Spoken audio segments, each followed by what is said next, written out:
Hello WhatsApp guys, আবারও নিয়ে আসলাম আপনাদের মাঝে নতুন একটি ভিডিও। আজকে আমি আপনাদেরকে দেখাবো আপনাদের হোয়াটসঅ্যাপে নাম্বার ব্লক দিলে আবার নাম্বারটাকে ব্লক কিভাবে ছুটাবেন। আপনারা অনেকেই কিন্তু হোয়াটসঅ্যাপে নাম্বার ব্লক দিলে কিন্তু আবার হোয়াটসঅ্যাপের নাম্বারটাকে ব্লক ছুটাতে পারেন না। তাই আজকে আমি আপনাদেরকে দেখিয়ে দিব কিভাবে হোয়াটসঅ্যাপের নাম্বার ব্লক ছুটাতে হয়।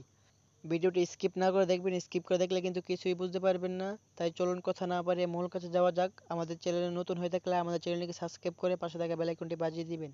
আপনারা এখন যে নম্বরটাকে ব্লক দিয়েছেন আর যে নম্বরটাকে এখন ব্লক ছুটাতে চান সেই নম্বরটার উপরে একটি ক্লিক করবেন। এই যে দেখতে পাচ্ছেন এটাকে আমি ব্লক দিয়ে রেখেছি। এখন এটাকে আমি ব্লক ছুটাবো, তাই এটার উপরে একটি ক্লিক করলাম। করার পর উপরে দেখতে পারবেন তিনটি থ্রি ডট, এই থ্রি ডটে একটি ক্লিক করবেন। থ্রি ডটে ক্লিক করার পর আপনাদের এরকম একটা ট্যাবে নিয়ে আসবে। এখানে দেখতে পাচ্ছেন আনব্লক করুন। এখানে দেখতে পাচ্ছেন আনব্লক করুন, এই জায়গায় একটি ক্লিক করবেন। আনব্লক করুন এই জায়গায় একটি ক্লিক করবেন।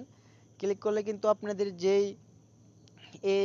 যে নম্বরটি, এই নম্বরটি কিন্তু আনব্লক হয়ে গেছে। দেখতে পাচ্ছেন এই যে নিচে দেখতে পাবেন মেসেজ দিয়েছে, এই আপনি এই বিজনেস আনব্লক করেছেন। দেখতে পাচ্ছেন নিচে কিন্তু মেসেজটি এসেছে, আপনি এই বিজনেস আনব্লক করেছেন। দেখতে পাচ্ছেন আপনাদের কিন্তু এইভাবে খুবই সহজে আপনাদের হোয়াটসঅ্যাপ নাম্বার আনব্লক করতে পারবেন। আমাদের ভিডিওটা দেখে যদি আপনাদের একটু উপকার হয়ে থাকে তাহলে আমাদের চ্যানেলটি সাবস্ক্রাইব করে পাশে থাকা বেল আইকনটি বাজিয়ে দিবেন।